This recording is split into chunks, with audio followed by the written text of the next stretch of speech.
May mga pangako ba sa'yo ang Diyos na napapako? Bakit nga kaya? Na itanong mo na ba ito sa iyong sarili? Well, ito po yung tanong na bibigyan po natin ng tuon at tugon. Siyempre pa, ito po ay magmumula ang ating mga tugon sa mayamang salita ng Panginoon. Mismo ngayon. Kaya manatili po kayo dito lamang yan sa ating programa.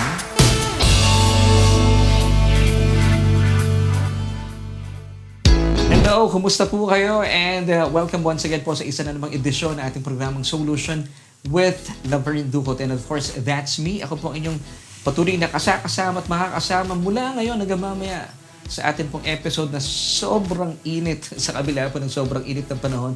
Ay praise God, patuloy po nating nararanasan ng sobrang init ng pag-ibig sa atin ng Panginoon. Kaya manatili po kayo nakatutok at maraming salamat po once again for joining me sa isa na naman pong linggo na atin pong pagsasaluhan at pag-aaralan ang nananaganang kapahayagan sa ating Panginoon. At syempre pa binabati po natin lahat ng ating mga kababayan saan man po kayong panig ng daigdig. Good morning, good afternoon, and good evening at sa lahat po ng ating mga kababayan sa buong Pilipinas at sa buong Mega Manila na alam ko pong ramdam po ninyo ang init ng panahon. Pero mas mainam po ito dahil sa kabila po ng napakainit na panahon ay meron pa rin tayong kalayaan na mag-aral at matuto kahit man lang sa loob ng ilang minuto. Yan po ay ating pinagsasaluhan. Dito po yan sa ating Bible Study Online. Of course, ang ating programang Solution with me, and my name is Laverne Ducot. At binabati po natin lahat ng ating mga kaibigan. Kung kayo po ay first time namin kasama today, hindi po aksidente na kayo po ay kasama namin. And kung sakasakali po kayo po ay nanonood via Facebook Live, please don't forget to like and follow us sa ating Facebook page. Yes, and maraming salamat po sa mga nag-like na at patuloy pong sumusubaybay sa ating programa. And if ever kayo po'y kasama namin at nanonood via our YouTube channel, please consider subscribing kung hindi pa po kayo nakakapag-subscribe. And please don't forget to hit the notification bell para tayo po ay sabay-sabay na na-update, na notify at ika nga ay sabay-sabay po tayo natututo sa ating programa. And of course, binabati rin po natin ang mga nakikinig po sa atin via Spotify at sa lahat po ng mga digital platforms na kung saan ay kadyaming po namin kayo. Thank you so much for joining us. At samantala, sasagutin po natin sa araw pong ito ang isang napakagandang tanong sa atin pong episode na Inherit Abraham's Blessing by Faith. Once again, ang atin pong episode for tonight is Inherit Abraham's Blessing by Faith. At muli po ay sasagutin natin at bibigyan natin ng tuon ang atin pong napakagandang tanong na alam ko po sa biyaya ng Diyos ay meron po itong kinalaman po sa ating mga buhay-buhay. Once again, ito po yung tanong na atin pong bibigyan ng tuon at tugon magmumula po sa nananaganang salita ng Panginoon. May mga pangako ba sa iyo ang Diyos na napapako? Bakit nga kaya? Na itanong niyo po ba sa inyong mga sarili, bakit kaya tila napapako ang mga pangako sa iyo ng Diyos? At ito nga po ating mga pag-uusapan. Kaya manatili po kayong nakatutok habang kasama po ang buong pamilya. Huwag kakaligtaan ang inyong mga Biblia at sabay-sabay po tayong matuto. Dito lamang po yan sa ating Bible Study Online. Siyempre, pahatid sa iyo na ating programa.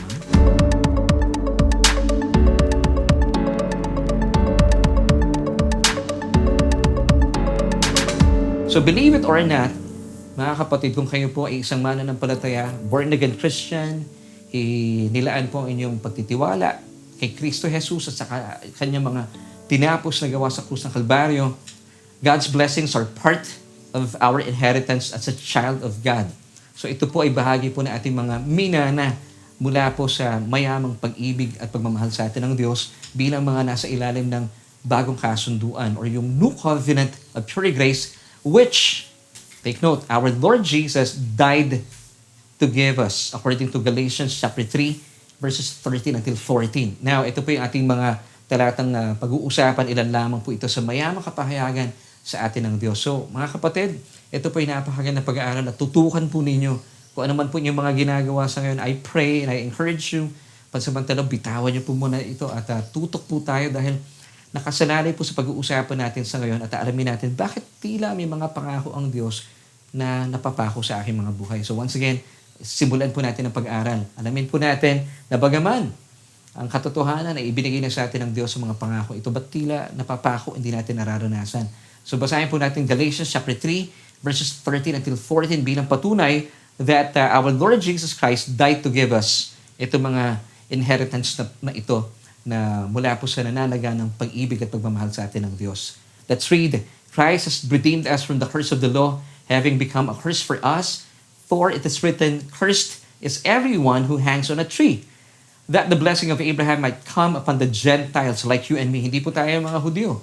So tayo po ay naranasan natin ang mga pagpapalang ito bilang mga hentil in Christ Jesus, that we might receive the promise of the Spirit through faith. So ang pagdiligtas po sa atin ng ating Panginoong Jesus ay maituturing po natin talagang full grace po yung coverage. Napakalawak. Hindi po isang beses lang. Hindi po itong isang bagay lang. Sabiang napakalawak po ng coverage. Hindi lamang po tayo tinubos sa ating mga kasalanan. But take note, tinubos din po tayo mula sa pagkakasumpa sa atin ng kautusan. Kasi basically, kapag tayo po ay hindi po nakasusunod sa kautusan, meron po itong kaalinsabay, meron po itong kasamang sumpa. Yun ang masakit doon. Kasi ang sumpa, dapat po ito ay talaga namang iniiwasan. At ito po ay nagiging sagabal sa ating buhay. Pero as a Christian, marami po mga mananampalataya sa ngayon, hindi po nila alam ang mga katotohanan ito. Once again, ang pagdaligtas po sa atin ng Diyos, napakatindi po, it's full coverage. Hindi lamang po isang aspeto ng ating buhay ang pinagpala. Napakalawak po ng pagpapala at biyayang hatid sa atin ng Diyos. Muli po, hindi lamang po tayo tinubos na ating Panginoong Jesus mula sa ating mga kasalanan, bagkos tinubos pa rin po tayo mula sa ating sumpa sa kautusan. Because every time we fail to obey, every time we fail to fulfill the law, at syempre, hinihingi po ng kautusan, 100% obedience. Alam niyo po ba, kapag sasabihin mo marahil, nagawa ko naman yung siyam pero yung missed one, meron pong kaalinsabay po ito na sumpa. Basahin po natin Deuteronomy 11, verse 28. And it tells us, and the curse if you do not obey the commandments of the Lord your God. And sundan pa po natin, sasabihin nyo siguro, wala namang ganyan sa New Testament. Meron po. In James chapter 2, verse 10, it tells us, for whoever shall keep the whole law and yet stumble in just one point. Take note. Nagawa mo yung siyam, pero you missed one. You are guilty of all. So kung kayo po ay guilty of all, may kasama po itong sumpa. Ito po ang hindi kagandahang balita ng mga nasa ilalim ng old law-keeping covenant. Pero praise God, tayo po mga nasa ilalim po ng new covenant of pure grace, yung coverage po ng Diyos, hindi ka lang pinatawad sa iyong mga kasalanan. Praise God, tayo po ay tinubos pa mula sa ating sumpa sa kautusan. Amen. Kaya naman talaga mapapa-praise the Lord po kayo sa kagalahan. Tuloy po natin. And of course, napaka-specific po ng salita ng Panginoon. At this time, may balikan po natin yung Galatians 3:13. When Galatians 3:13 is mentioned that Christ has become a curse for us. Diba? Siya po ay naging sumpa sa kautusan. Kasi sa krus ng Kalbaryo nangyari po yung tinatawag na divine exchange, kung saan tayo po ay nakamit po natin ang mga mabubuting bagay which of course we do not deserve. Samantala, ang ating Panginoong Jesus, He received all the bad things, even po yung curse ng kautusan, which He did not deserve. Ang tawag po dito ay biyaya, undeserved favor. So dito po talaga napaka-bless po natin. So that, sabi po ng verse 14 is still with Galatians 3, sabi po dito, so that the blessings of Abraham might come upon us Gentiles, mga hindi Hudyo. Basahin po natin Galatians 3:14 this time. That the blessing of Abraham might come upon the Gentiles. Kagaya ko po at kagaya mo, kung kayo po yung mga Pilipino, we are Gentiles, hindi po tayo mga Hudyo. In Christ Jesus, that we might receive the promise of the Spirit through faith. Amen. So take note, God does not want us to be blessed but by just any blessing. Hindi po ganun ng Diyos. Napakabuti po ng Diyos. Since our God is a good, good God and we have a good, good Father, He wants us as His children to experience the blessing of Abraham. Take note, napaka-particular po ng Diyos. Gusto po niya the blessing of Abraham. Ano bang blessing ni Abraham? Wow, maganda pong pag-usapan po nito. So ibig sabihin, yung blessing po ni Abraham, hindi lamang po ito para sa mga kalahi po niya mga Hudyo. Ngayon, by the finished work of Christ on the cross, sa kabutihan po ng Diyos at sa mga tinapos na gawa ng ating Panginoong Hesukristo, nadamay po tayo mga hentil. Amen. So kaya pala, nabayubay ang ating Panginoong Hesukristo doon sa krus ng Kalbaryo nang sa gayon makamit din po natin bilang mga hentil ang mga pangako, ang mga biyaya, mga pagpapala ni Abraham.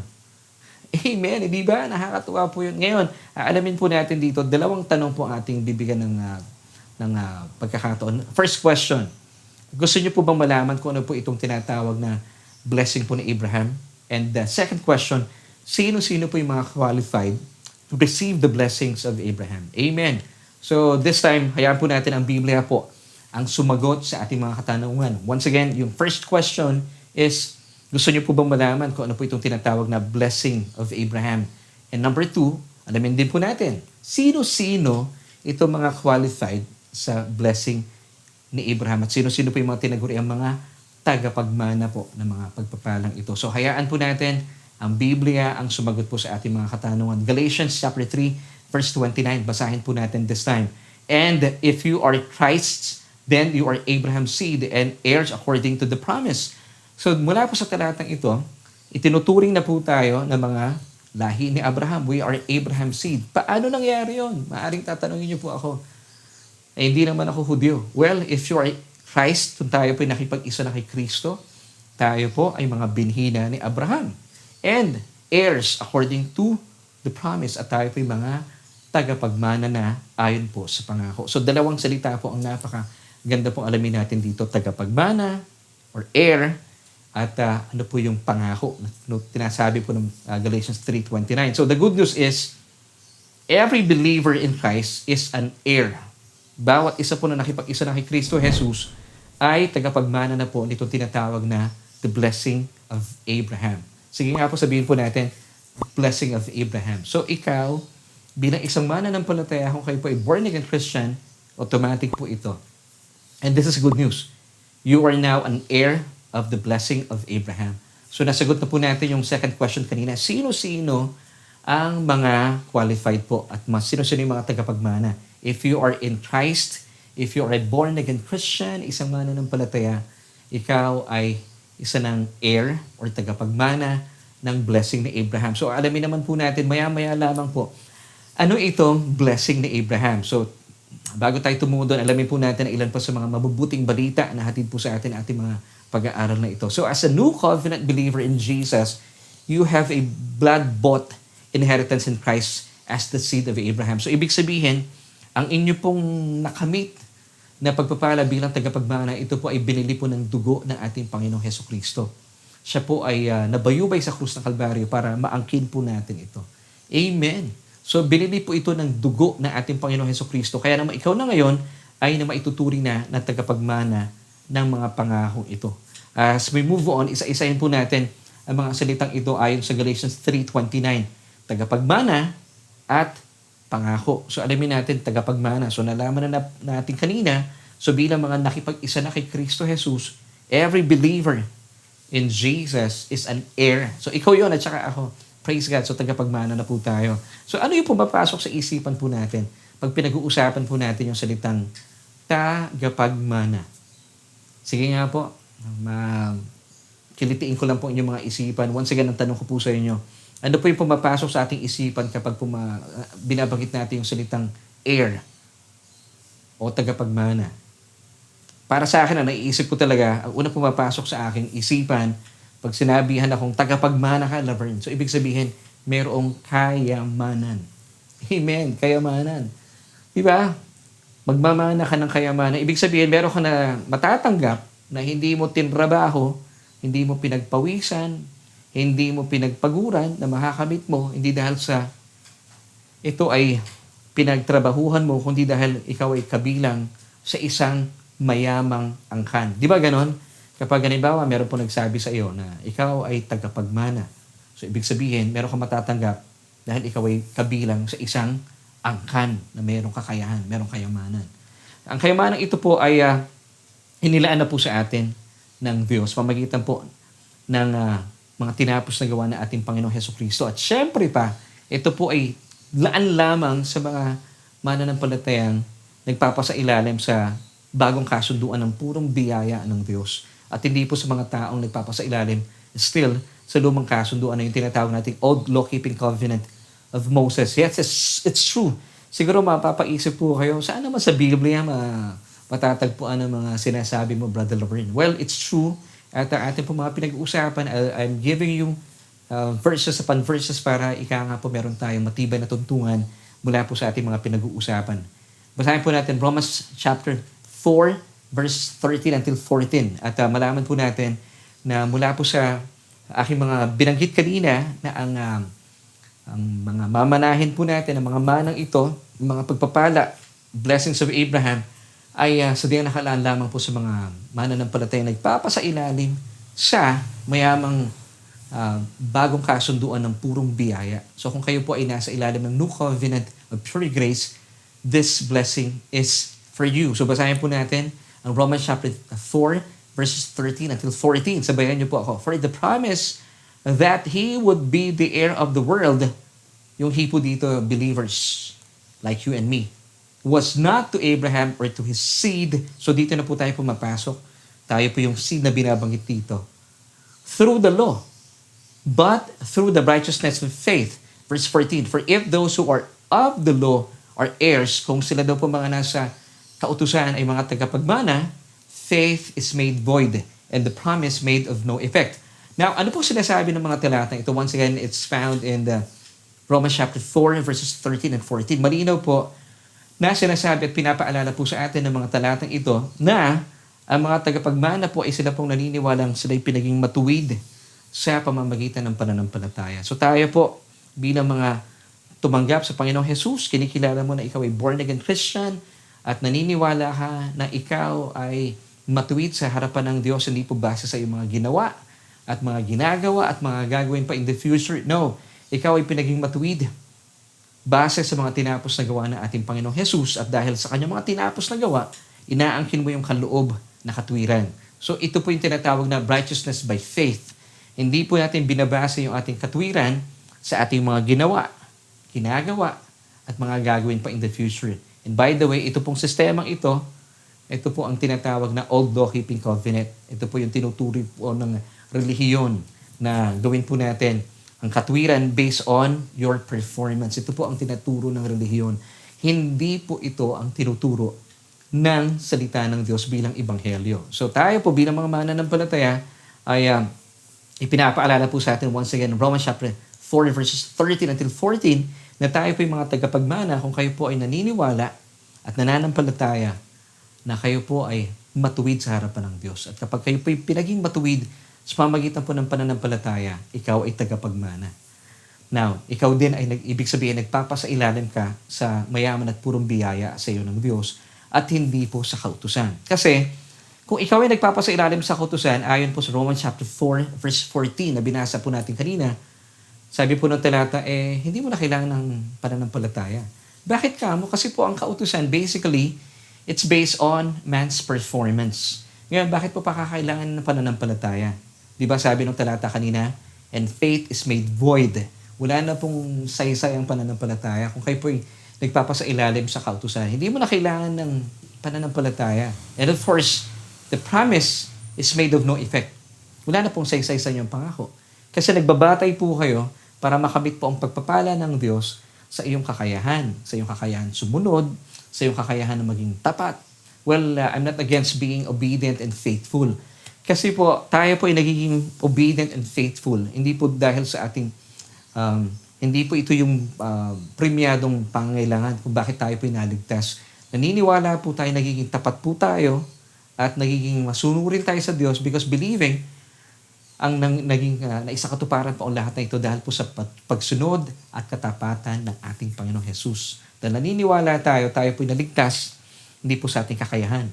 Naniniwala tayo, ito po ay bunga ng nananaganang biyaya sa atin ng Diyos. Kaya naman, the more po na nauunawaan natin ang nananaganang biyaya sa atin ng Diyos, ang kanyang kabutihan, God's goodness leads us to repentance. Yung repentance po dito na binabanggit ng Romans chapter 2 verse 4, it's metanoia. Nagbabago po yung ating kaisipan. Kaya naniniwala tayo dahil napakabuti ng Diyos, hindi natin susuklian ng paggawa ng kasalanan. Bagkos ay naghahatid po ito sa atin ng nananaganang pag-ibig natin ng ating paglilingkod, na ating katapatan, na ating tapat na pagmamahal sa Diyos. So ito po yung nagiging bunga. So yung pagiging tapat po natin at maging masunurin po natin, hindi po ito yung ugat. Ito po yung nagiging bunga. Yun pong ugat ay yung katapatan at pagiging masunurin po ng ating Panginoong Jesus sa mga pakay sa Kanya ng Diyos Ama. Yun po yung root. Ngayon, yung ating pong pagsunod at pagiging matapat sa Diyos, yun po yung tinatawag na fruit. I hope nakuha po natin po ito. Kasi pangkaraniwan ng relihiyon, yung ating pong pagsunod, yung ating pong pagiging tapat, ay nagiging root. Kaya tuloy, natututuhan natin, kapag tayo pa naging masunurin sa Diyos, naging tapat, ito yung pinaka-ugat o yung pinaka-root, pagpapalain ka ng Diyos. Hindi po ito ang ebanghelyo. Ito po ang relihiyon at nakakapagod po ito. Now, kung ikaw ay patuloy pa na nagpapasailalim po sa kautusan, wala na pong pakinabang sa inyong pananampalataya, kaya hindi niyo po maangkin-angkin ang pangako ibinigay sa iyo ng Diyos. Tuloy, yung pangako sa iyo ng Diyos, pakiramdam mo, napapako, hindi mo natatanggap. Kasi nga po, wala na pong saysay po ito sa inyong mga buhay. Kaya tuloy, sa tingin mo, napapako ang mga pangako sa iyo ng Diyos. Dahil ayon po sa Galatians chapter 5 verse 4. Take note of this verse. Hindi po ito pangkaraniwang nababasa po sa maraming churches. Now, in King James Version, it tells us, Christ has become of no effect unto you. Whoever of you are justified by the law, ye are fallen from grace. Now, ano pong sinasabi ng talatang ito? Usually, pag binabanggit po yung kasabihan na you are fallen from grace, kaya hindi mo nakakamit ang tugon sa iyong mga panalangin, kaya hindi mo nakakamit ang pangako sa iyo ng Diyos because you are fallen from grace. Ikaw ay nahuhulog sa kasalanan. Hindi po ito ang sinasabi ng talata. Kaya po tayo tinaguri ang fallen from grace, kaya po wala pong epekto si Kristo sa atin because bumabalik po kayo sa kautusan. Now, take note mga kapatid, sinasabi po dito na yung sabi mo po ng talata na kung kayo po nagpapasailalim pa rin po sa kautusan, kahit meron pong in Jesus' name ang yung mga panalangin sa dulo na yung mga prayers, wala ang effect po ito sa Diyos. Hindi po niya po pwedeng sagutin ang yung mga panalangin. Bakit? Kasi nasa kautusan pa rin po kayo. Naalala niyo po kanina yung pinag-usapan natin, kung kayo po ay nasa kautusan, faith is made void. Hindi mo na kailangan ang pananampalataya. Kaya naman, hindi mo makamit-kamit yung pangako sa ng Diyos. Ngayon, sa isipan mo, ang conclusion mo tuloy, napako na naman ang pangako sa akin ng Diyos. Well, in fact, hindi po talaga. Ang humaharang po dito, bumabalik po kayo sa kautusan. You are fallen from grace. So, ibig sabihin, nasa biyaya na po kayo, which goes to show na mas mataas ang biyaya, you are fallen from grace, bumabalik kayo sa kautusan. Marina po sabi ng talata, once again, Galatians chapter 5 verse 4, bakit po Christ has become of no effect unto you? Whoever of you are justified or made righteous by the law, ye are fallen from grace. So, hindi mo na kailangan si Jesus. Kaya pala, hindi po siya effective. Kaya po, every time you pray, kahit po meron pang in Jesus' name yan, saka duluduluhan na yung mga panalangin. Pero kung patuloy po kayo umaasa sa iyong kakayahan, sa iyong pagsunod, sa iyong katapatan sa Diyos para pagpalain ka ng Diyos, hindi mo makakamit talaga ang pangako na inilaan na sa iyo ng Diyos. Because you are fallen from grace. Believing na makakamit mo ang iyong mga idinadalangin by keeping the law. So that's it. Nagiging effect po si Jesus. Christ is become of no effect. Kaya mapapatanong po kayo, bakit ganun? Nagpipray ako in Jesus' name, pero walang sagot because ye are fallen from grace. Nagbabalik po kayo sa kautusan. And Acts 13:39 tells us, and through Him and by Him, everyone who believes is justified or made righteous from all things from which you could not be justified by the law of Moses. Napakalinaw po ng talatang ito. And still, many believers today are believing na makakamit po nila ang pangako sa kanila ng Diyos by keeping the law, by doing this, by doing that. At ang problema rin po kasi, pangkaraniwan tayo po mga preachers, tayo po mga pastor, ito pong sinasabi natin sa mga nasasakupan natin. Mga kapatid, kung gusto mong pagpalain ka ng Diyos, you have to do this, you have to fulfill this para matuwa sa iyo ang Diyos. Mga kapatid, this is good news. Wala na po kayong pwedeng idagdag o ibawas sa pagpapala at pag-ibig sa iyo ng Diyos. Kung kayo po ay na kay Kristo Jesus, you are greatly blessed and highly favored. Remember Ephesians 1 verse 6? We have been today greatly blessed and highly favored. God sees us accepted. Yung po accepted sa talatang ito ay karitu.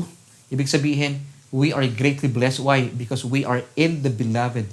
Wala ka nang pwedeng idagdag. Wala ka nang pwedeng ibawas. Yung pagmamahal sa iyo ng Diyos, sobrang higit pa sa iyong inaasahan. Ikaw ay sadyang pinagpala na. Kaya nga po, we are greatly blessed and highly favored. Now, kung maniniwala po isa sinasabi ng mga ibang tagapagturo, you have to do this, you have to do that for you to be blessed, that's religion. This is not the gospel. Now, kaya po, pangkaraniwan, yung mga panalangin po ninyo sa Diyos, hindi po na isa sa katuparan. Ngayon, nagkakaroon kayo ng conclusion. Bakit gano'n yung pangako ng Diyos na napapako na naman? Because you are still under the law. You are fallen from grace. Ngayon naman po, alamin po natin kung ano ibig sabihin na tayo po'y tagapagmana ayon sa pangako. So kanina, napag-alaman po natin, if you are a believer in Christ Jesus, naniniwala po kayo that you are now righteous by faith. Wow, praise God. A born-again Christian, ikaw po ay tagapagmana. Next question, tagapagmana ng anong pangako? Ano po itong pangako ito na binabanggit po sa atin ng Galatians still, chapter 3, verse 29. Maraming mga pangako po na binabanggit po sa atin ng Biblia. Pero ano nga ba itong pangako na inilaan na po ng Diyos kay Abraham? Kaya nga po tinaguri ang the blessing of Abraham. At naniniwala po ako, since tayo po ay Abraham seed, ito po mga pangakong ito ay hindi lamang po nakalaan sa mga kalahi ni Abraham, mga Hudyo. Kasama po tayo dito. Amen. And since we are Christ, we are now Abraham's seed. Kahit po kayo mga Amerikano, mga Chinese, mga Koreano, mga Pilipino, mga Batanggenyo, mga ano man pong lahi. Kung kayo po ay nakipag-isa kay Kristo Jesus, tayo po ay kabilang po sa mga pagpapalang ito na inilaan na po ng Diyos kay Abraham. So alamin po natin, bilang mga nasa ilalim ng bagong kasunduan, the new covenant of pure grace, ay mga pagpapala at biyayang na inilaan na po sa atin ng Diyos. So hindi po natin kasi ito makiklaim at hindi rin po natin ito ikiklaim kapag hindi po natin alam kung ano po itong pangakong ito. Ang hirap naman talaga, di ba? Paano mo ikiklaim yung isang bagay na hindi mo alam at hindi mo rin matukoy. So ngayon, tutukuyin po natin para maklaim na po natin at para hindi na po kayo napapaisip na sandali lang, yung mga pangako ng Diyos parang napapako. Hindi po. Meron lang po tayong mga pagkakamali. Wala pong problema sa Diyos. Ang problema po sa atin. Pero praise God, nanonood po kayo sa ngayon because I believe meron pong magandang plano ang Diyos po para sa inyo because He loves you so much. Kapatid, believe this. Be established on this truth. God is in love with you so much. Kaya nga po, napakaganda pong pagkakataon na kalayaan na tayo pinag-aaral ng salita ng Diyos. So, alamin po natin na ano na po itong mga pangako, the blessings of Abraham, na inilaan na po ng Diyos sa kanya, na of course, nalaan din po para sa atin. Now, to answer this question, let the Bible answer it for us. At ang sagot po ay matatagpuan sa Romans chapter 4, verse 13. For the promise that He would be the heir of the world, yung pong dito, tayo po ito mga mananampalataya, was not to Abraham or to his seed through the law. So ito daw pong pangako sa atin, yung pangakong ito, hindi natin makakamit sa pamagitan po ng pagpapasailalim sa kautusan. Ang linaw, but through the righteousness of faith. Now, the righteousness of faith, it's through being established sa mayaman at purong biyaya sa atin ng bagong kasunduan ng biyaya sa atin ng Diyos. So hindi po ito through the law. Na pangkaraniwan nga po, ano ibig sabihin nun? Naakala po natin, pwede tayong magdagdag, pwede tayong pagpalain pa ng Diyos by doing this, doing that. Hindi po, wala pong ganun. Muli po, kagaya po ng paalala ko sa inyo. Ngayon, at sinabi ko na kanina, wala po tayong pwedeng idagdag, wala kang pwedeng ibawas sa pag-ibig at pagpapala at biyaya sa ng Diyos. Ikaw ngayon, bilang nakipag-isa na kay Kristo, according to Ephesians chapter 1 verse 6, you are now accepted in the beloved. Yung pong word doon na accepted, it's very weak in English. Kasi po sa Greek, original Greek text, it's karitu. It means we are greatly blessed. Alam niyo po ba, dalawang tao lang po ang binanggit at itinuring po na karitu? Alam niyo kung sino po yung isa? Si Birheng Maria at tayo po mga mananampalataya. Siya po ay bukod tanging pinagpala sa babaeng lahat. Karitu. Highly favored. Greatly blessed. Tayo lamang po yun. So I pray na makita po natin at nakita niyo po ang tugon sa ating tanong. The promise to Abraham and to us, his seed, is that we would be the heir of the world. So yung pong pangako pala dito is being the heir of this whole world. Tayo po ay tagapagmana ng mundong ito. Take note, In the original Greek text, yung pong salitang mundo po dito or world, basahin po natin once again. Let's go back to Romans chapter 4, verse 13. For the promise that we, tayo po dito yung he, mga mananampalataya, he would be the heir of the world. Yung pong world dito, in the original Greek text, is cosmos. Ano po ibig sabihin ng cosmos? Endowments, pleasures, advantages, riches, and earthly goods ng mundo pong ito was not to Abraham or to his seed through the law, but through the righteousness of faith. So, being Christ Jesus, being an heir, kasi tayo po yung mga mananampalataya, tayo po yung tagapagmana of all the circle of this earthly goods. Amen. Lahat po ng endowments, lahat ng pleasures, advantages, and of course, lahat po ng mga pagpapala po ng mundong ito ay inilaan na po ng Diyos kay Abraham. And since si Abraham po, tayo po Abraham's seed, kasama po tayo dito. Amen? Because we are Abraham's seed. So, ito po yung mamanahin natin. So, ibig sabihin, pag sinabi pong tagapagmana ng cosmos, hindi po sinasabi nung kagaya ng pangkaraniwang mga turo po ng maraming mga pastor. Yes, tayo ay spiritually blessed. Hindi po spiritual blessing po ang tinutukoy dito. Of course, I believe, bilang mga mananampalataya, wala na pong problema sa ating espiritu. We are spiritually blessed, pero hindi po natatapos doon ang Diyos. Kasi po ang Diyos, kapag siya po nagpala, napaka-full po ng coverage po ng kanyang grace. Full coverage. Once again, ibig sabihin, hindi ka lang pinagpala sa iyong spirito, kasama po ang inyong kaluluwa, and even po yung ating katawan. Now, Romans chapter 4, verses 13 and 14, it speaks of earthly blessings. Material blessings, mga kapatid, na pangkaraniwan, pinipigil po ito ng mga mananampalataya. Kasi sinasabi nila, hindi kasama ito, spiritual lang lagi. Hindi po. If you go back sa ating mga pinag-usapan, yung pong world po dito, in Greek, in the original Greek text is cosmos. Ano po ibig sabihin po ng cosmos? Endowments, pleasures, advantages, and riches of this itong earthly world. Kasama po ito. So ibig sabihin, para po ito sa atin. All because of the finished work of Christ on the cross. So once again, ang coverage po ng pagpapala ng Diyos, it's talagang napakalawak. Hindi lamang po pang spiritual. Kasama po yung ating kaluluwa and even po yung ating mga katawan. Blessed po tayo in every which way. Amen. Amen. So, once again, this is made possible through the finished work of Christ on the cross. Now, and not by keeping the law. Kasi maraming mga tao po sa akin, even mga mananampalataya, ay talaga naman nagpapagod sa buhay. Hindi na nga nakakapagsimba eh. Kasi naniniwala po sila sa pagsasagawa, pagtatrabaho. Of course, hindi ko po inaalis, kailangan po tayong magtrabaho. Kasi ito rin po ang sinasabi ni Apostol Pablo in 2 Thessalonians. Hindi po niya pinapahintulutan at ayaw po ng Diyos sa mga tamad. Kung meron po tayong trabaho, gawin po natin yung dapat nating ginagawa. Bilang mga pastor, maging effective po tayo sa ating pagkatawag bilang mga pastor. Kung kayo po'y tinawag ng mga salesman, pagbutihin niyo po inyong pagiging salesman. Ang sinasabi ko lamang po, huwag niyong ubusin ang inyong panahon sa inyong mga trabaho at hindi na po kayo nakakapagsimba at hindi na po kayo nakakapag-aral ng salita ng Diyos. Hindi po ito ang plano ng Diyos para sa inyo.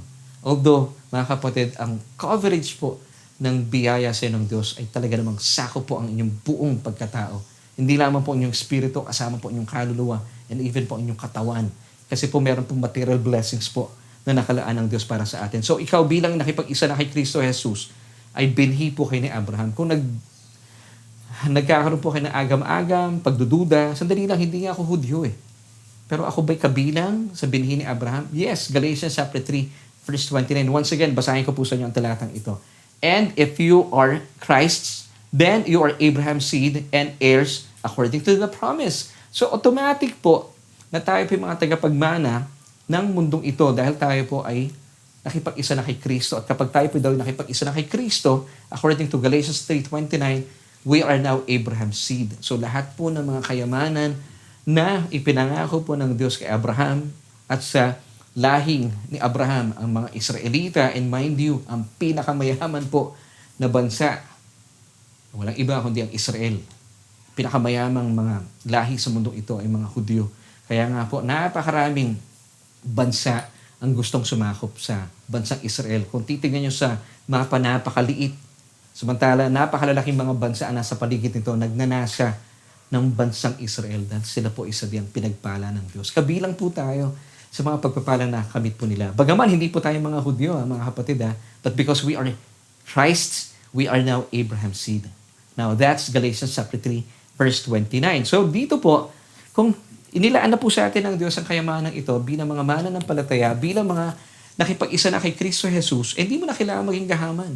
Nonsense na po yun. Hindi na po natin dapat maging mapag-imbot. Hindi na po tayo dapat nakatutok sa kayamanan ng mundo ito. Nonsense. Kasi sa'yo na to eh. Halimbawa, let me give you an illustration. Halimbawa, yung cellphone po ito. Ang katotohanan akin po itong cellphone na ito. Ngayon, kung sasabihin ko, Lord, gusto ko maging akin yung cellphone na ito. Nonsense, di ba? Bakit mo gusto maging sa yung cellphone na sa'yo na yan eh. Pangkaraniwan, marami pong mananampalataya sa ngayon kasi po hindi nila alam ang katotohanan ito. Nakakapit pa rin sila sa kayamanan ng mundo. Hindi nila alam, sa kanila na po ito. Ngayon, dahil po sa kagustuhan nilang mapasa ang nilang kayamanan ng mundong ito, trabaho sila ng trabaho, gawa sila ng gawa, pinapatunayan nila sa Diyos yung kanilang kakayahan, pagod, nakaligtaan na po magsimba, na palayo sa Diyos. Hanggang sa paglipas ng panahon, sila po ay nagtatrabaho para magkamal na maraming pera. Naging gahaman, hindi po ba? Naging mapag-imbot. Ngayon, nung sila po ay nag-retire, ginamit po nila yung kanilang lakas sa pagkakamal ng maraming pera. Pagiging gahaman po ito. Ngayon, nung nagretiro po sila, at the age of 60, naranasan po nila sa kanilang sobrang pagtatrabaho sa nakalipas na mahabang panahon, doon po sila nagkaroon ng sakit. Ngayon, gusto po nilang gamitin yung kanilang mga naipon na maraming pera para maibalik yung kanilang kalusugan. Dito naman, yung kanilang kalakasan, ginagamit po nila yung kanilang kalusugan para magkamal na maraming pera. Ngayon, nung naubos na po yung kanilang kalusugan at the age of 60, sa kanilang pag-retire, pilit po nilang ginagamit yung kanilang kayamanan para maibalik yung kalusugan. It's too late, mga kapatid. Hindi po ito ang plano ng Diyos para po sa atin. So wag po kayo humawak sa kayamanan ng mundong ito. Bakit? Inilaan na po ito ng Diyos para sa inyo. Marami po mananampalataya sa ngayon. Kaya po nagkakaroon ng problema sa pera, to be honest. Kasi nakikita ng kalaban, masyado kayo nakatingin sa pera. So nakita niya, at pinapakita niyo sa kanya, ito ang kahinaan niya, pera. So dito po kayo babanatan ng dyablo. Pero the truth is, I'm telling you this, yung pong kayamanan ng mundo, inilaan na po ng Diyos ito para sa inyo. So it's nonsense na uubusin niyo po inyong mga isipan na inyong panahon na nakahawak kayo sa kayamanan ng mundong ito. Tuloy, nagiging gahaman po tayo, nagiging mapag-imbot po tayo, at sobrang nakatutok po ang inyong buhay, ang inyong kaisipan, ang inyong puso sa kayamanan ito. At tuloy na papalayo kayo sa Diyos. At kapag nagkakaroon kayo ng problema, so of course, lumalapit kayo sa Diyos, hindi niyo po maranasan ang pangako sa inyo ng Diyos. At pakiramdam nyo, kapag hindi po nakakamit ang mga panalangin, ang mga pangako na inilaan na sa inyo ng Diyos, sasabihin mo, bakit ganoon? Hindi ako pinapakinggan ng Diyos. Well, of course, ang katotohanan, nananatili po kayo sa kautusan. Kasi kapag kayo po ay nakahawak po rin po sa kayamanan ng mundong ito, kayo po ay nabubuhay sa kautusan. Bakit? Nakasalalay po kayo, nakatuon kayo sa inyong kakayahan. Bakit ko tutulungan ng mga tao sa paligid ko? Bakit ako tutulong sa maraming simbahan? Pinagpaguran po ito. See? Nagiging masungit po tayo, nagiging mapag-imbot po tayo, nagiging gahaman tayo dahil hindi po natin nakikita na inilaan na pala sa atin ng Diyos ang kayamanan ito. So, once again, yung illustration ko kanina, hindi po ba nonsense? Itong cellphone na to akin. Pero nagwe-wish ako, pinagpapaguran ko, gusto ko maging akin. Nonsense. Pwede nyo sabihin sa akin, hindi mo na kailangan, pag nasaan po na mapasayo yung cellphone na yan, sayo na yan eh. Gayon din po yung pinag-uusapan natin. Kung kayo po ay masyadong nakatutok sa kayamanan ng mundong ito, bilang isang mananampalataya, you are in Christ, so you are Abraham's seed. So kung kayo po Abraham's seed, tagapagmana po kayo ng kayamanan. Ano po yung kayamanan ito?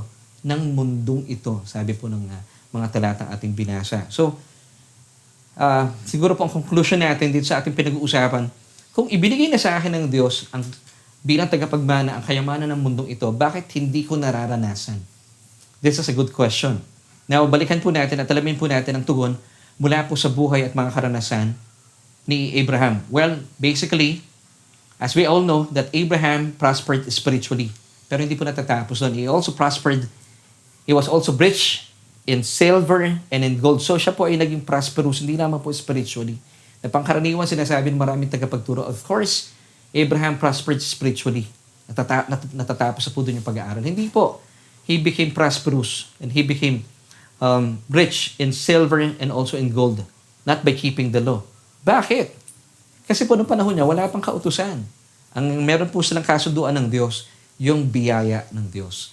So siya po ay pinagpala ng Diyos, not just spiritually, but of course, he was also rich in silver and in gold. So wala pa pong kautusan ng mga panahon ni Abraham. Marahil, nararanasan po ninyo sa inyong mga buhay ang paikot-ikot at tila paulit-ulit na lamang po yung nangyayari sa inyong mga buhay at hindi na po kayo makawala sa paikot-ikot at paulit-ulit na sistema ng buhay na ito.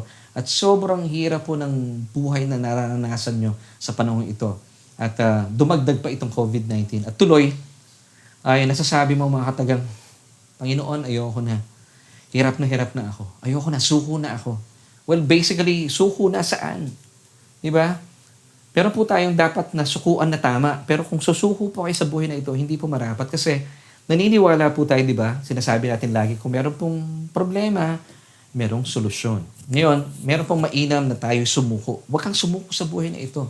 Ang isuko po natin sa Panginoon, isuko na natin, huwag na po tayo magpasailalim pa sa kautusan. Manatili po tayo sa mayamang biyaya sa atin ng Diyos. At nang sa gayon, ay maranasan po natin ang napakayamang at kasaganaan po ng buhay na ito. Nalaan po sa atin ng pangako po sa atin ng Panginoon, ng Diyos, na inilaan na po niya ang mga pagpapalang ito kay Abraham. And since tayo po ay na kay Kristo Jesus, damay-damay po tayo dito.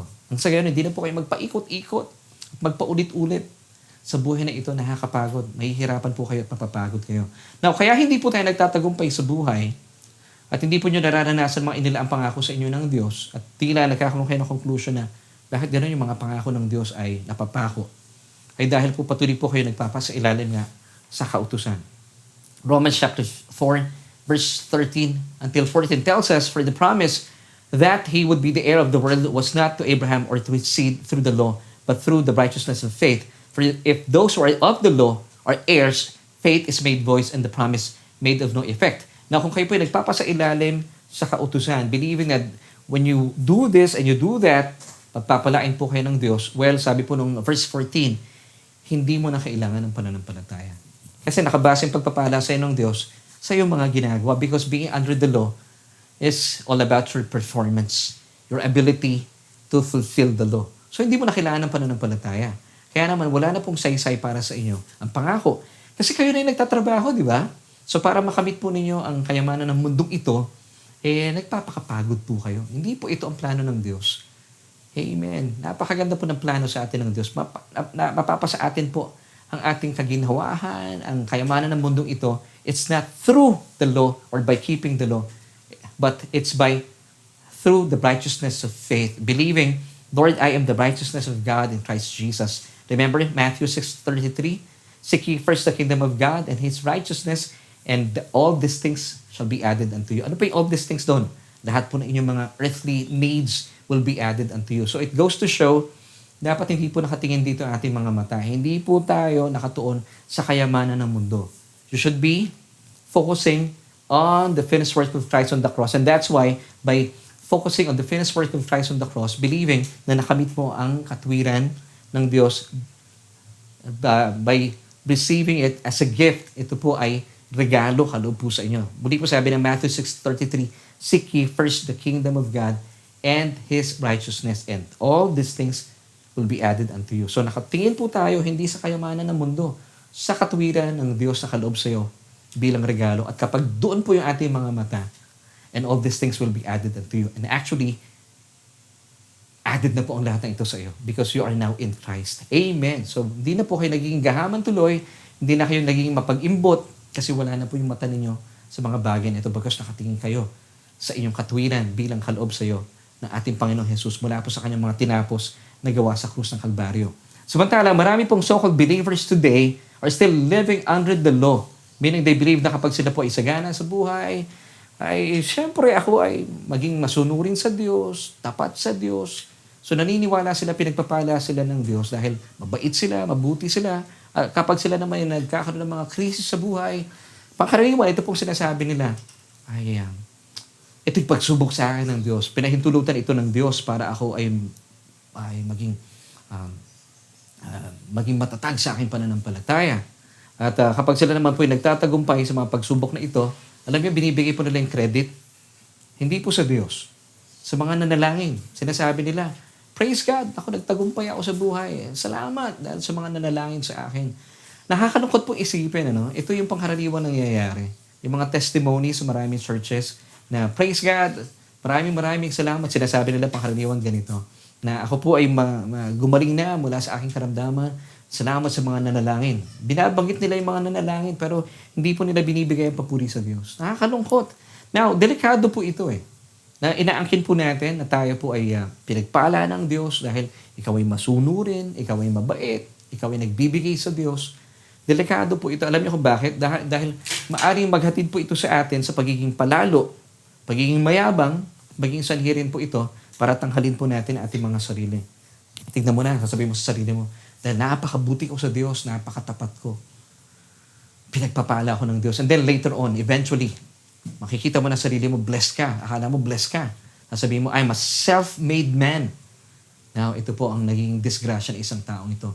Hindi na po niya tuloy kinikilala ang pagpapala at biyaya sa kanang ng Diyos. Nawawala na po yung papuri sa Diyos.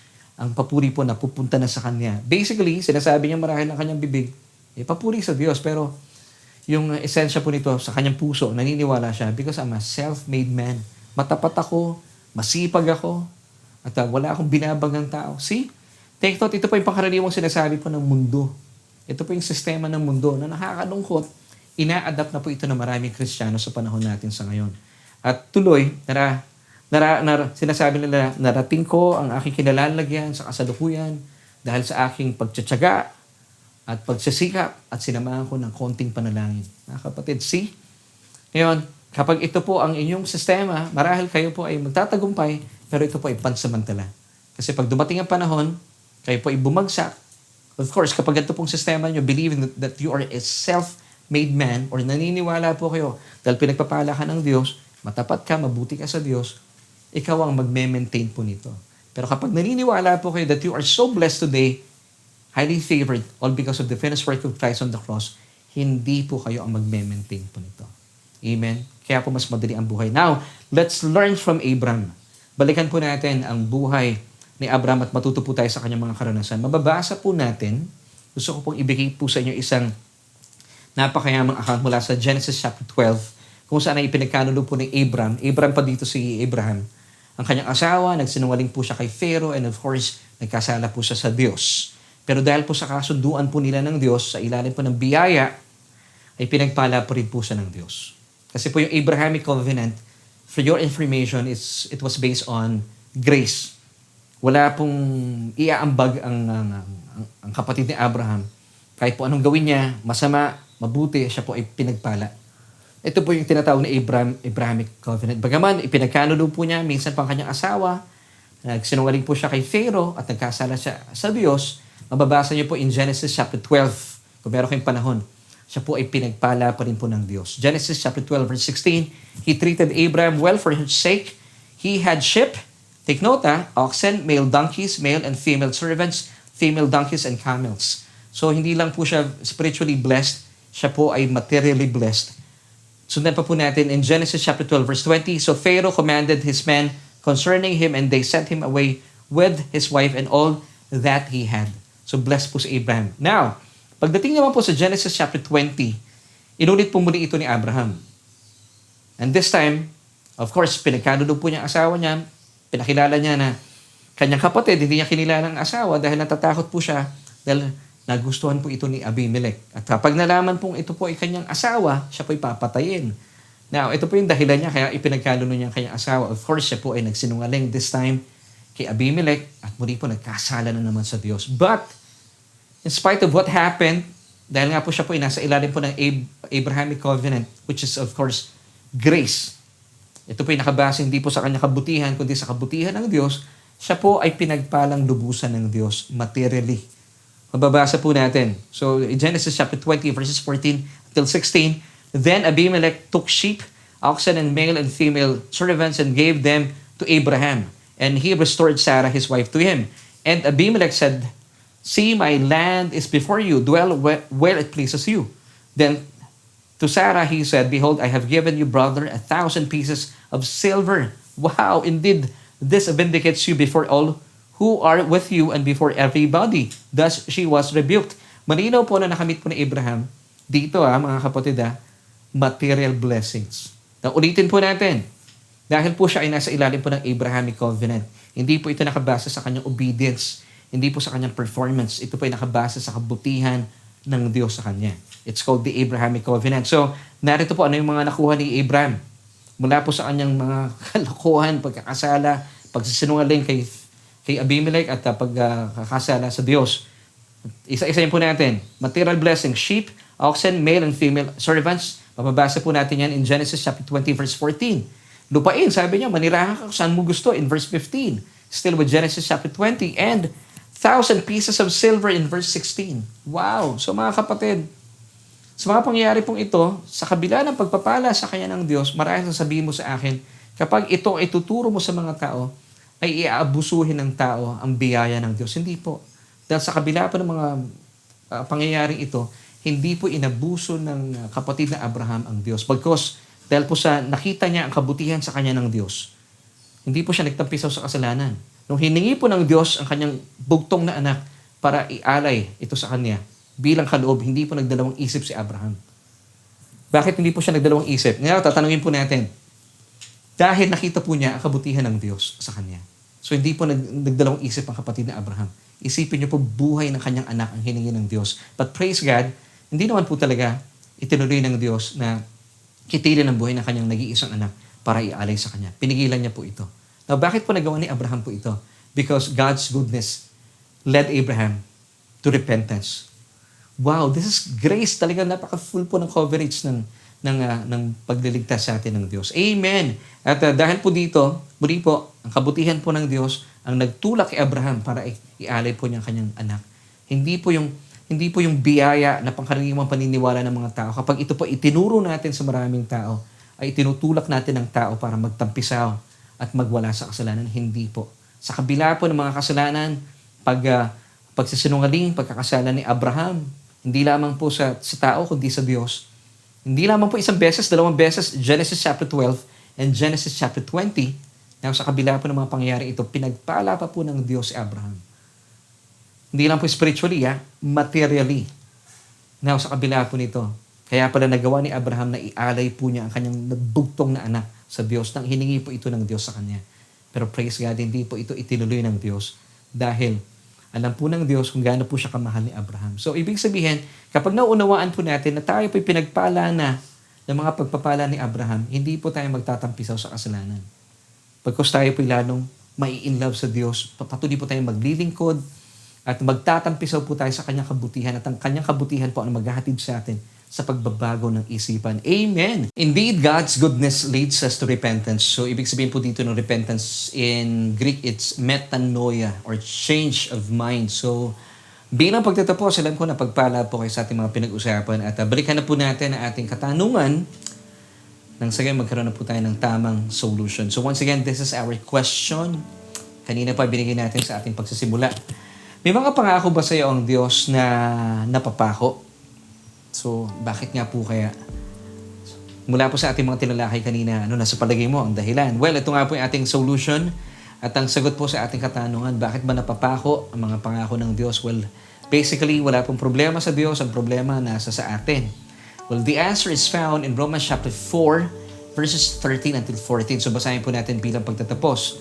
For the promise that He would be the heir of the world was not to Abraham or to his seed through the law, but through the righteousness of faith. For if those who are of the law are heirs, faith is made void and the promise made of no effect. Now, as we conclude, kaya hindi po natin na-enjoy ang mga pangako sa atin ng Diyos at hindi po natin nararanasan ang pangako na ilalahan po ng Diyos kay Abraham, which is of course this world, the endowments, the pleasures, and the advantages na meron po ang mundong ito, na sabihin, inilaan na po ng Diyos kay Abraham at bilang mga nakipag-isa na kay Kristo Jesus, tayo po ay tinuturing ng mga seed ni Abraham. Now, bakit po kaya? Hindi dahil po sa kakulangan sa bahagi po ng Diyos. Hindi po. Ito po ay dahil po sa ating kakulangan dahil patuloy po tayo nananatili sa kautusan. Paano po iyon? Sa paniniwala na makakamit po natin ang ating mga pangangailangan, ang mga pagnanasa sa mundo sa pamagitan po ng ating pagtatrabaho, paggawa, by doing this, by doing that, believing that if you do this, if you do that, God will bless you. Kaya nga po ang mga tao sa ngayon, and even ang mga mananampalataya, kapag kayo po ay nakatuon sa mundo, o mga nilalaan po ng kasaganaan ng mundong ito, at patuloy po kayong gawa ng gawa sa paniniwalang sa pamagitan po ng iyong paggawa ay makakamit po ang lahat ng ito. Hindi niyo po talaga makakamit ang mga bagay na ito. But the Bible tells us you have to seek first the kingdom of God and His righteousness, and all these things, ito pong endowments, privileges, and the riches of this world will be added unto you. Hindi mo na kailangan na maging gahaman, hindi mo na kailangan maging mapag-imbot at nakatutok ang inyong mga mata sa mundong ito. Na kung saan, kapag kayo po'y nakatutok ang inyong mga mata sa mundong ito, you are still under the law. Kaya naman tuloy, hindi po kayo makapagbigay, hindi po kayo maging pagpapala sa inyong mga kaibigan, mga kasamahan, sa inyong mga churches dahil naniniwala kayo, bakit ko bibigay sa gawain ng Panginoon ang aking kayamanan? Pinagpaguran ko ito. So you're still under the law.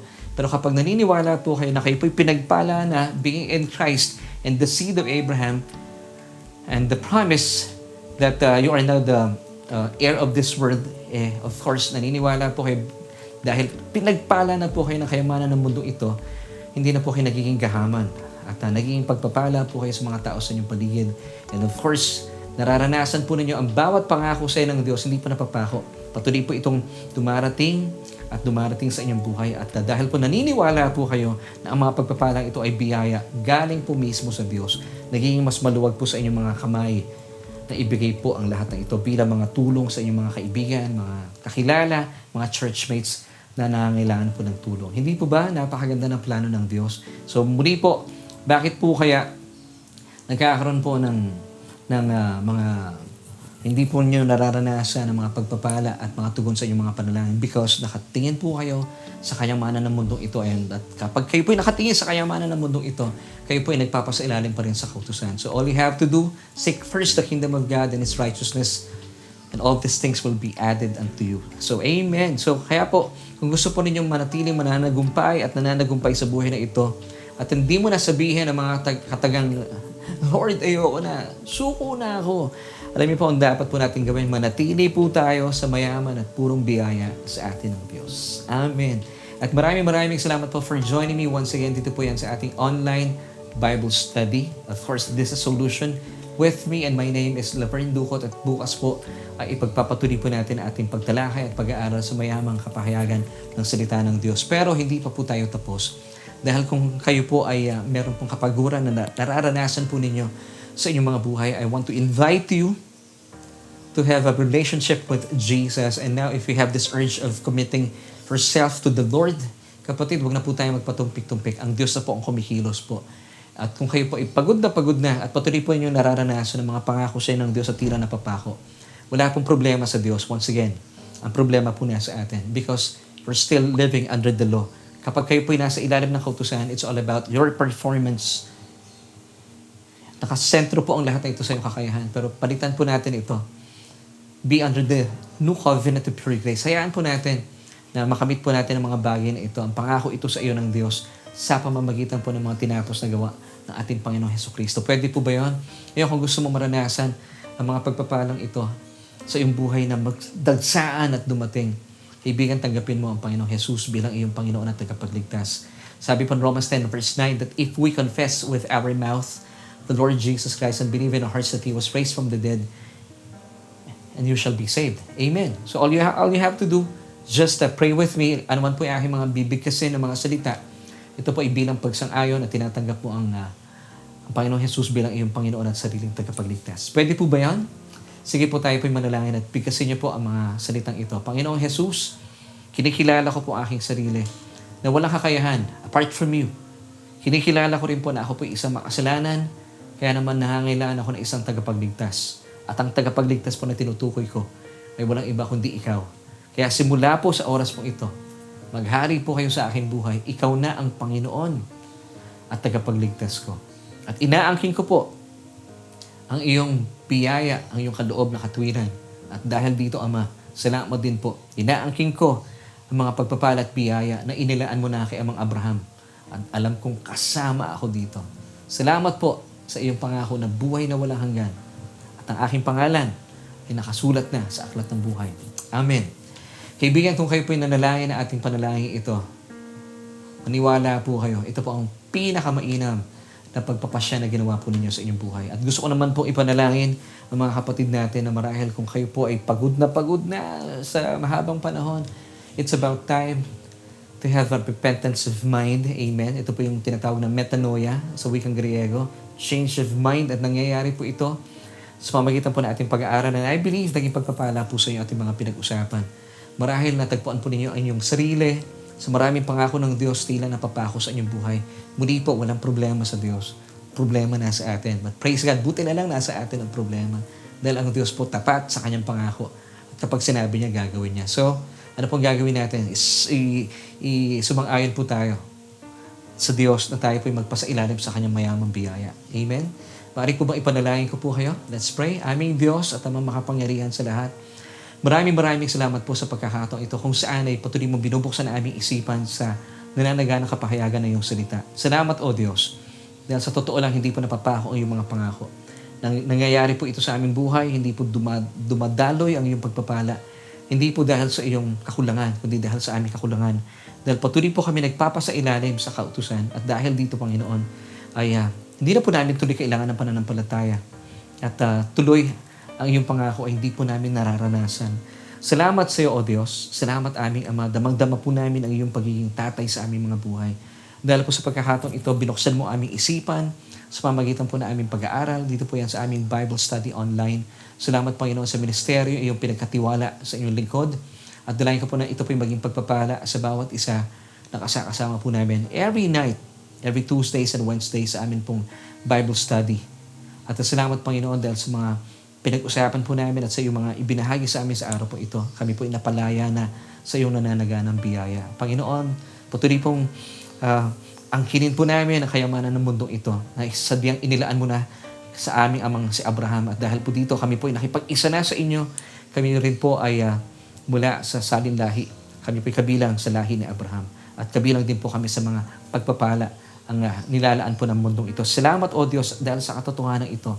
Dahil hindi po nakapako aming mga mata sa kayamanan ng mundong ito, nagiging mas madali po sa amin na magbigay at hindi po kami nagiging gahaman, hindi po kami nagiging mapag-imbot bagkus, Panginoon, ano man po yung aming natatanggap na sadyang inilaan mo na sa amin bilang biyaya, ito po ay malaya namin ibinabahagi sa aming mga kaibigan, kakilala at mga kapamilyang nangangailangan. Salamat sa iyo, O Diyos. Kami po ay nagiging buhay na patotoo. Ito po aming panalangin at pagpupuri sa matamis sa pangalan ng aming Panginoong Jesus. Amen at amen.